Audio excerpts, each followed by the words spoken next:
Hello students, welcome to my channel. This is case tutorials. I hope आप सबको NCERT series में मज़ा आ रहा होगा और आप लोग टेंशन ना लें। मैं क्लास 6 से क्लास 12 तक की हिस्ट्री पढ़ाऊंगी और हर एक सेशन कंप्लीट होने के बाद मैं एक प्रैक्टिस वीडियो भी बनाऊंगी, तो आप सबको एक आइडिया मिल जाएगा कि कैसे क्वेश्चन एग्ज़ाम्स में पूछे जाते हैं। तो ये सीरीज़ आप सबके लिए बहुत बेनिफिशियल होने वाली है। Please don't miss this series, this is a request, okay. और आप चाहे जिस एग्ज़ाम्स की भी प्रिपरेशन कर रहे होंगे, आपको ये बहुत ज़्यादा बेनिफिट देने वाला है, ठीक है। तो हमने students new crafts in the cities तक पढ़ लिया था। I hope you have seen that video और आप सबको समझ में भी आ रहा होगा, और जो बाकी डाउट्स हैं you can clarify from me, okay.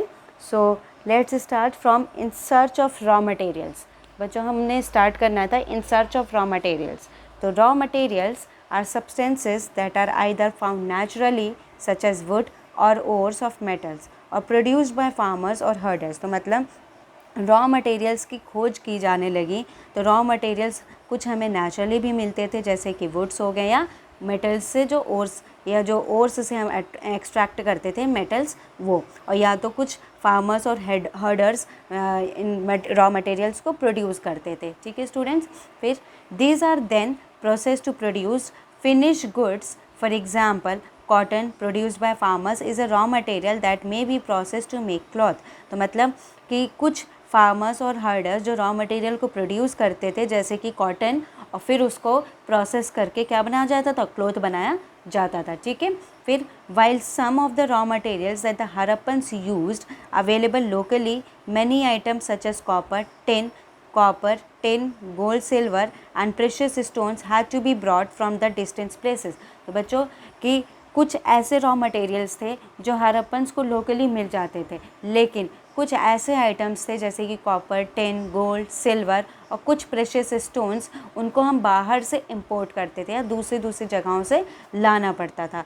तो the Harappans probably got copper from present day Rajasthan. तो बच्चों एंड इवन फ्रॉम ओमान। तो बच्चों जो कॉपर हमें कहाँ से मिलता था, राजस्थान से। तो हम ये देख रहे हैं कि कुछ मेटल्स जो बाहर से लाए जाते थे, तो ये क्वेश्चन पूछ सकते हैं कि हरप्पन्स के टाइम पे कॉपर हम कहाँ से लाते थे। तो आज जो कि राजस्थान में प्रेजेंट डे जो राजस्थान कहा जाता है, तो हरप्पन्स के टाइम पे जो कॉपर था वो राजस्थान से लाया जाता था, और साथ ही साथ ओमान से हम लाते थे। ओमान का है स्टूडेंट्स, जो कि वेस्ट एशिया में है, ठीक है। तो West Asia. Tin which was used with copper to produce bronze. तो टिन जो कि कॉपर के साथ मिक्स करके क्या बनाते थे, ब्रॉन्ज। टिन को कॉपर के साथ मिक्स करके ब्रॉन्ज बनाते थे, और ये कहाँ से लाते थे, अफ़गानिस्तान से लाते थे, ठीक है। तो अफ़गानिस्तान से लाते थे और ईरान से लाते थे। तो अफ़गानिस्तान एंड ईरान से हम टिन को लेकर आते थे, और टिन को कॉपर के साथ मिक्स करके हम क्या बनाते थे, एक नया मेटल बनाते थे, that is bronze, and bronze is an alloy, okay.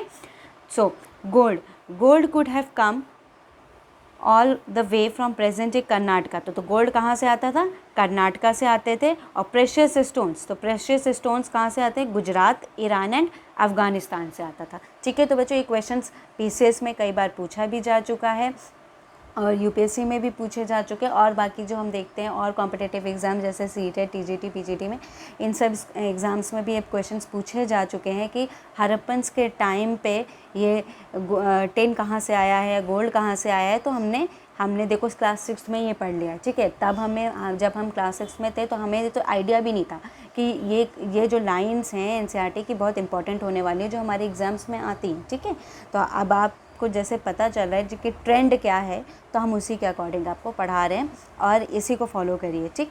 तो एनसीईआरटी आपके लिए बहुत ज़्यादा बेनिफिशियल होने वाली है, ठीक। Next, food for people in the cities. तो अब पीपल्स के लिए जो फूड कैसे आता था, तो while many people lived in the cities, other living in the country side grew crops and reared animals, ठीक है। तो जो लोग सिटीज़ में रहते थे या कंट्री में रहते थे, वो क्रॉप्स को ग्रो करते थे और एनिमल्स की रेयरिंग करते थे, ठीक है। तो यही फार्मर्स और हर्डर फूड और क्राफ्ट्स की सप्लाई करते थे, ठीक। तो herder supplied foods to crafts persons, scribes and rulers in the cities. तो क्या करते थे, जो फार्मर्स और हर्डर्स थे, ये फूड को क्राफ्ट पर्सन्स और जो स्क्राइब्स और जो रूलर्स जो सिटीज़ में रहते थे, उनको ये खाना सप्लाई करते थे, ठीक है। फिर we know from remains of plants that the Harappans grew wheat, barley, pulses, peas, rice, sesame, line seeds and mustards. तो ठीक है, तो हमने प्लांट्स के कुछ रिमेन्स देखे, तो उन प्लांट्स के एविडेंसेस से हमें पता चला कि हरप्पन्स क्या है, Harappans wheat, barley, pulses, peas, rice, sesame, linseeds and mustard जैसे क्रॉप्स को ग्रो करवाते थे। ठीक है, तो आई होप इतना क्लियर हो चुका होगा। अब हमें कुछ नए टूल्स भी दिखे, कुछ नए टूल जो प्लॉ नहीं होते, प्लॉ की तरह ऐसा, ये देखिए ये फिगर बना हुआ है, ये image, this is an image, ये तो ये प्लॉ की तरह ऐसा टूल हमें मिला। तो ये टूल का क्या काम हो सकता है, ये डिगिंग का काम कर सकते हैं ना। तो डिगिंग तो was use to dig the earth for turning the soil and planting seeds. ठीक है, तो सॉइल को टर्न करने के लिए और सीड्स को प्लांट करने के लिए हम इस प्लॉ का यूज़ कर सकते थे। ठीक है स्टूडेंट्स, तो while real plows which were probably made of wood have not survived, toy models have been found। ठीक है, तो जो वुड से बने प्लॉज थे तो वो तो ख़राब हो चुके होंगे, कई सारे कीड़े खा लिए होंगे या कुछ हो गया होगा कि जो हमें नहीं मिले, लेकिन जो टॉय मॉडल्स थी वो हमें मिले। तो हमें इससे पता चला कि उस टाइम प्लॉइंग भी की जाती थी और प्लॉ टूल था, पूरी तरीके से एक प्रॉपर टूल था। ठीक है, and as this region does not receive heavy rainfall, some form of irrigation may have been used. This means that water was stored and supplied to the fields when the plants were growing। ठीक है, तो अब देखा हमने कि इस reason में ज़्यादा बारिश नहीं होती थी, ज़्यादा रेनफॉल नहीं होता था, तो इरिगेशन के लिए इनको कुछ करना पड़ता था। मतलब ये वाटर को क्या करते थे, स्टोर करते थे। ठीक, वाटर को स्टोर करके रखते थे और फिर उसके बाद प्लांट्स की ग्रोइंग के लिए हम फील्ड में इन वाटर को सप्लाई कर देते थे। ठीक, आई होप इतना क्लियर हो चुका होगा। फिर the Harappans reared cattle, sheep, goat and buffalo. Harappans क्या करते हैं, इन्होंने कैटल की, शीप की, गोट्स की और बफलो की रेयरिंग स्टार्ट की थी। And water and pastures were available around settlements. However, in the dry summer months, large herds of animals were probably taken to greater distance in the search of grass and water। तो water और pasture जो थे वो उनके चारों तरफ present थे। और ड्राई समर, जब समर्स होती थी तो उसमें बारिश नहीं होती थी ज़्यादा, तो ये लोग क्या करते थे, अपने एनिमल्स को कई ज़्यादा दूर तक लेके जाते थे ग्रास और वाटर के लिए। ठीक है, मतलब उनके खाने के लिए इनको दूर दूर तक लेके जाना पड़ता था। ठीक है, जहाँ पानी हो, जहाँ ग्रास उनको मिल जाए। फिर they also collected fruits like ber, caught fish and hunted wild animals like the antelope. ठीक है, और साथ साथ ये कुछ फ्रूट्स जैसे कि बेर और को कलेक्ट करते थे, फिशेस को पकड़ते थे और कुछ वाइल्ड एनिमल्स जैसे एंटेलोप को भी मार के खाते थे। ठीक है स्टूडेंट्स, आई होप इतना क्लियर हो चुका होगा यहाँ तक। आगे हम बढ़ते हैं। Harappan towns in Gujarat. तो हम देखते हैं कि गुजरात में हरप्पन टाउन्स का कैसा क्या था। तो हमने एक सिटी देखी, ढोलावीरा। ढोलावीरा जो कि लोकेटेड थी खादिर बेट में। ठीक है, खादिर बेट जो कि कहाँ है, रन ऑफ कच्छ में। और रन ऑफ कच्छ जहाँ की जो एक फ्रेश वाटर है जहाँ पे, और सॉइल कैसी है, फर्टाइल है। ठीक है, तो ढोलावीरा जो कि गुजरात में हमें मिली है हरप्पन साइट, और ये खादिर बेट में लोकेटेड थी जो कि रन ऑफ कच्छ में है। और वहाँ की जो सॉइल थी बहुत ज़्यादा फर्टाइल थी और वहाँ का जो वाटर था फ्रेश वाटर हमें मिला। ठीक है, तो मैंने आपको जब पढ़ाया था स्टार्टिंग में हरप्पन सिविलाइजेशन के बारे में, तो मैंने बताया था कि जो हरप्पन सिविलाइजेशन है वो 2 टाउन्स में डिवाइडेड थी, अपर टाउन और लोअर टाउन। तो अपर टाउन को हम सीटाडेल कहते थे और जो लोअर टाउन को हम लोअर टाउन कहते थे। ठीक है, तो यहीं पे मैंने फिर बताया था कि ढोलावीरा जो कि 3 पार्ट्स में डिवाइड की गई है। ठीक है, तो Dholavira was divided into 3 parts और हर पार्ट एक स्टोन वॉल्स और कुछ गेटवेज से सराउंडेड थे। तो इनके जो 3 पार्ट्स में अगर बना दूँ तो 3 पार्ट्स कुछ ऐसे, जैसे ये, एक ये और एक ये। तो ये तुम्हारे ये सीटाडेल हो गया। ठीक है, या हम कह सकते हैं कुछ अपर टाउन हो गए, दिस इज़ अपर टाउन। और यहाँ बीच में ग्राउंड छोड़ देते थे, ग्राउंड। ठीक है, ये ग्राउंड हो गया और ये इधर तुम्हारा लोअर टाउन हो गया, this is your lower town. तो ये 3 पार्ट्स में डिवाइडेड है और तीनों तरफ जो ये जितने भी पार्ट्स हैं सबके चारों तरफ क्या थी, स्टोन की वॉल्स थी और साथ साथ एंट्रेंस गेटवेज भी थे। ठीक है, फिर there were also a large open area in the settlement where public ceremonies could be held. ठीक है, तो हमने देखा कि इनके पास कुछ ग्राउंड जैसा या कुछ एक तरीके से कहते हैं ना कि जैसे आजकल हम देखते हैं ऑडिटोरियम में कम्युनिटी हॉल, तो कम्युनिटी हॉल जैसा भी था जहाँ पे ये लोग कुछ पब्लिक सेरेमनीज होती थी। ठीक है, और फिर उसके बाद हमने कुछ स्क्रिप्ट्स भी देखी। Other finds include large letters of the Harappan script that were carved out of white stone and perhaps inlaid in would. ठीक है, तो हमने देखा कि वाइट स्टोन पे कुछ लार्ज लेटर्स में स्क्रिप्ट्स भी हमें देखने को मिली, बट दे वर अनडिसाइफर। ठीक है, हम उनको डिसाइफर नहीं कर पाए। ठीक है, तो ये चीज़ें हमें मिली। तो देखो धोलावीरा जो कि गुजरात से हमें मिला।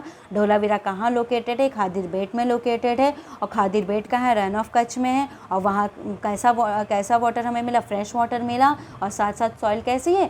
फर्टाइल सॉइल है। और जैसे कि हरप्पन सिटीज़ हमने देखा 2 पार्ट्स में डिवाइडेड थी, that is citadel and that is upper part and lower town. Okay, and Dholavira जो कि 3 पार्ट्स में डिवाइडेड है, citadel that is upper town, ground and then lower town. And ठीक है, and all the towns or all the parts were surrounded by a large stone walls and they have entrance through gateways. okay, and हमने देखा कि यहाँ पे कुछ community halls जैसी भी चीज़ें मिली हैं जहाँ ये लोग अपनी पब्लिक सेरेमनीज करते रहे होंगे। और हमें कुछ स्क्रिप्ट्स भी मिली जो बड़े बड़े लार्ज लेटर्स की थी, तो लेकिन वो डिसाइफर्ड नहीं थी। ठीक है, आई होप आप सबको इतना क्लियर हो चुका होगा। फिर this is unique find as generally Harappan writing has been found on small object such as seals. तो हमने देखा कि हरप्पन्स में छोटी छोटी राइटिंग्स लिखी जाती थी, या छोटे छोटे स्क्रिप्ट्स हमने देखी जो कि सील्स में लिखी जाती थी। लेकिन धोलावीरा में हमने देखा कि वाइट स्टोन में लिख रहे हैं। ठीक है, वाइट स्टोन में कार्विंग कर रहे हैं, तो ये थोड़ा डिफरेंट हमें देखने को मिला। अब हम बात करते हैं लोथल सिटी की। लोथल सिटी भी गुजरात में मिली हमें, गुजरात में, जो कि किसके पास थी? साबरमती की ट्रिब्यूटरी पे थी। ठीक है, तो beside a tributary of the Sabarmati in Gujarat. तो लोथल सिटी कहाँ? साबरमती की ट्रिब्यूटरी के पास हमें देखने को मिलती है। ठीक, तो ये कहाँ? ये गल्फ़ ऑफ खंबत। जैसे कि अगर हम गुजरात का, जैसे ये देखिए, ये हमने ये मैप बनाया। ठीक है, ये गुजरात है और ये, तो ये हमारा गल्फ़ ऑफ खंबत है। ठीक है, ये गल्फ़ ऑफ खंबत हो गया। ठीक, तो इसी के पास हमें लोथल सिटी देखने को मिली। और लोथल सिटी में हमने देखा कि कुछ सेमी प्रेशस स्टोन्स बहुत इजीली अवेलेबल थे वहाँ पे, क्योंकि भाई ये रिवर के पास थी इसलिए। और साथ साथ हमने कुछ इसमें ऑब्जेक्ट्स देखे, कुछ स्टोन्स, शेल्स और मेटल्स हमने देखे। और लोथल सिटी में हमने देखे कि कुछ स्टोर हाउसेस भी थे सिटीज़ में, और बहुत सारी सील्स और सीलिंग्स भी हमने इन स्टोर हाउस से देखी। ठीक है, हमें मिली। ठीक, अब यहाँ पे एक आप इमेज देख रहे होंगे, ये तो ये एक डॉकयार्ड है जो कि हमें लोथल में मिला। एक ह्यूज टैंक है। ठीक है, तो यहाँ पे जैसे कि आजकल हम लोग पार्क वगैरह में जाओ, जैसे लखनऊ में हम देखते हैं जनेश्वर पार्क वगैरह हम देखते हैं। ठीक है, तो कहीं हर स्टेट में, हर सिटी में कुछ अलग अलग पार्क्स हमें देखने को मिलते हैं। तो ऐसे थोड़ा छोटा छोटा पॉन्ड्स और लेक्स बना देते हैं वो हर पार्क के अंदर, और फिर लोग उसमें बोटिंग करते हैं, शिपिंग करते हैं। ठीक है, तो ऐसे ही हमें ऐसा ही कुछ डॉकयार्ड हमें लोथल में देखने को मिलता है। ठीक है, तो लोग यहाँ पे बोटिंग भी करते होंगे, शिपिंग भी करते होंगे। ठीक है, तो ये चीज़ है। आई होप इतना आपको क्लियर हुआ होगा। ठीक है, अब आगे हम देखते हैं building. A building that was found here was probably a workshop for making beads. तो हमें एक बिल्डिंग दिखी जिसके पास एक रूम है, रूम जैसा, और उसमें कुछ मतलब वो बिल्डिंग एक तरीके से फैक्ट्री की तरह काम कर रही थी। मतलब हमने देखा कि वो बीड्स की वर्कशॉप थी। ठीक है, तो वहाँ से हमने देखे पीसेस ऑफ स्टोन्स हमने देखे, वहाँ पे कुछ पड़े हुए थे, कुछ हाफ बेड बीड्स थी, कुछ टूल्स हमने देखे जो कि बीड को बनाने में काम आते हैं, और कुछ फिनिश्ड बीड्स हमने वहाँ से मिली। ठीक, राइट, तो आई होप इतना क्लियर हुआ। अब हम देखते हैं सील्स एंड सीलिंग्स के बारे में। तो सील्स एंड सीलिंग्स क्या हैं? तो seals may have been used to stamp bags or packets containing goods that were sent from one place to another. After a bag was closed or tied, a layer of wet clay was applied on the knot and the seal was pressed on it. तो seals क्या है बच्चे, एक type का ठप्पा type नहीं होता है कि स्टैम्प जिसे हम कहते हैं, उसे हम सील्स कहते हैं। तो जैसे कि जो लोग बाहर जा रहे होते थे सिटी के बाहर, तो अपने उनके लगेज में जो उनके पास जो सामान रहता है तो वो क्या करते थे, नॉट बांध देते थे। जैसे कि ये लगेज है हमारा और इसमें हमने नॉट बांध दिया, ठीक है, और इसी में हमने क्ले की तरह लगा दिया, ठीक है, और उसी में हमने एक स्टैम्प लगा दी, ठीक है, इसी में स्टैम्प, मतलब समझो ये क्ले है और इसी में हमने स्टैम्प लगा दी। ये सिटी से उस सिटी जा रहा है तो ये इस सिटी का मटेरियल है, इस सिटी का गुड़ है जो दूसरी सिटी में जा रहा है, ठीक है, तो उसी को हम सील्स कहते हैं। और जो सील्स में जो इम्प्रेशन होती है उसी को हम क्या कहते हैं, sealing. So the impression of the seal is known as sealing. तो सील्स के जो इम्प्रेशन होते हैं उन्हीं को हम सीलिंग कहते हैं। Am I clear students? अब देखो क्या है, इतना आप लोगों को समझ में आ गया होगा इस पूरे चैप्टर में कि जो सिविलाइजेशन हमने पढ़ी कि कितनी एडवांस थी। हमने हड़प्पन सिविलाइजेशन देखा, हमने मोहनजोदारो सिविलाइजेशन देखा, हमने फिर ये लोथल सिविलाइजेशन देखा और साथ साथ धोलावीरा सिविलाइजेशन भी हमने देखा, ठीक है। तो आप सबको समझ में आ गया होगा कि हर सिविलाइजेशन से हमें कुछ ना कुछ मिला ही है, ठीक है, और कुछ ना कुछ मिला, उससे हमें जानकारी मिली कि कैसे कैसे लोग उस टाइम के थे और कितने एडवांस्ड पीपल्स हमें वहाँ से मिले। अब देखो इतना एडवांस होने के बाद भी कि ये इस सिटीज़ की इस अर्बनाइजेशन का एंड कैसे हुआ, आज भी ये मिस्ट्रियस है, ठीक है, आज भी ये मिस्ट्री है कि हमें ये आज तक नहीं किसी को पता चला कि आखिर इतनी एडवांस्ड सिटी की या इतने वेल डेवलप्ड सिटी का डिक्लाइनेशन कैसे हुआ, कैसे मतलब ये धीरे धीरे लोग इस सिटीज़ को छोड़ते चले गए। तो फिर हम पढ़ते the mystery of the end, ठीक है, मिस्ट्री, क्योंकि आज तक हमें ये नहीं पता चला कि एग्जैक्टली क्या रीज़न था हड़प्पन सिटीज़ का डिक्लाइनेशन होना या लोथल का, जितने भी हमारे अर्बनाइजेशन सिविलाइजेशन हमने इंडस वैली सिविलाइजेशन ने जो पूरी पढ़ी है अभी, तो उसके डिक्लाइनेशन के पीछे का कारण क्या है। तो हर तरह के जो आर्कियोलॉजिस्ट हैं अपनी अलग अलग व्यूज़ देखते हैं, तो वही हम देखते हैं कि क्या दे रहे हैं कैसे। तो around 3900 years ago we find the beginning of major change. तो हमने जो ये जो हड़प्पन सिविलाइजेशन पढ़ी वो कितने साल पुरानी पढ़ी, 4700 ईयर्स अगो, ठीक है, ये हमने 4700 ईयर्स पहले की बात हमने देखी थी। अब हम देख रहे हैं 3900 ईयर्स अगो, मतलब 3900 ईयर्स पहले ऐसा क्या हो गया, ऐसे क्या ड्रास्टिक चेंज हुई कि लोगों ने इन सिटीज़ में रहना बंद कर दिया, ठीक है, लोगों ने इन सिटीज़ में रहना बंद कर दिया और जितनी राइटिंग्स थी, सील्स थी, वेट्स थे, उनका यूज़ करना उन्होंने बंद कर दिया, ठीक। तो ये चीज़ें, फिर रॉ मटेरियल्स जो कि बाहर से हम मंगाते थे वो भी बहुत रेयरली अब मिलने लगी। और in Mohenjo-daro we find the garbage piled up on the streets, the drainage system broke down and new less impressive houses were built and even over the streets। तो हम देखते थे कि मोहनजोदारो की जो स्ट्रीट्स थी, ड्रेनेज थी, कितना ज़्यादा वेल एडवांस था, ड्रेनेज सिस्टम पूरा वेल कवर्ड थे, स्ट्रीट्स पूरी साफ़ सुथरा थी। लेकिन अब हमने देखा 3900 ईयर्स अगो कि मोहनजोदारो में जो स्ट्रीट्स में गार्बेजेस पाइल्ड होने लगे, ठीक है, और जितना जो ड्रेनेज सिस्टम था वो टूटने लगा था, ठीक, और लोग जो घर बनवा रहे थे छोटे छोटे बनवा रहे थे, कुछ तो अपने स्ट्रीट्स में ही बनवा ले रहे थे। तो आखिर क्या हुआ होगा हड़प्पन में या क्या तो ये कोई भी श्योर नहीं, हर स्कॉलर हर आर्कियोलॉजिस्ट अपने अलग अलग व्यूज़ देते। तो कुछ स्कॉलर्स बोलते हैं कि पूरी तरीके से रिवर्स वहाँ की सूख गई थी इसलिए लोगों ने वहाँ रहना बंद कर दिया। फिर दूसरे कुछ बोलते हैं कि डिफॉरेस्टेशन होने लगा जिसकी वजह से सॉइल की फर्टिलिटी कम होने लगी, ठीक, बाढ़ आने लगा, फ्लड आने लगा। कुछ लोग बोलते हैं कि फ्यूल्स का रिक्वायरमेंट जो ब्रिक्स को बेक करने में फ्यूल्स का रिक्वायरमेंट ज़्यादा बढ़ गया था, तो जिसकी वजह से कॉपर ओर्स की स्मेल्टिंग होने लगी। तो ये चीज़ें कुछ बोलते हैं besides grazing by large herds of cattle, sheep and goat may have destroyed the green cover. तो बोला जो हर्ड कैटल्स थी, शीप्स थी, गोट्स थी, तो इनकी ओवर ग्रेजिंग की वजह से पूरा जो ग्रीनरी थी वो डिस्ट्रॉय होने लगा, ठीक है। कुछ लोग ये बोलते हैं, कुछ लोग कहते हैं कि कुछ एरियाज़ में फ्लड आ गया था जिसकी वजह से लोगों ने उन टाउन्स को छोड़ दिया, ठीक। तो but none of these reasons can explain the end of all the cities. Flooding or a river drying up would have had an effect in only some areas. तो बोला है तो यही है कि सब ने अपने अपने अलग अलग व्यूज़ दिए, लेकिन किसी के भी व्यूज़ पूरी तरीके से एक्सप्लेंड नहीं थे कि हम कह सकें कि हाँ ये करेक्ट व्यू होगा या करेक्ट सजेशन होगा। ठीक है, तो मोस्टली लोग यही कहते हैं कि बाढ़ आ गई या रिवर सूख गए।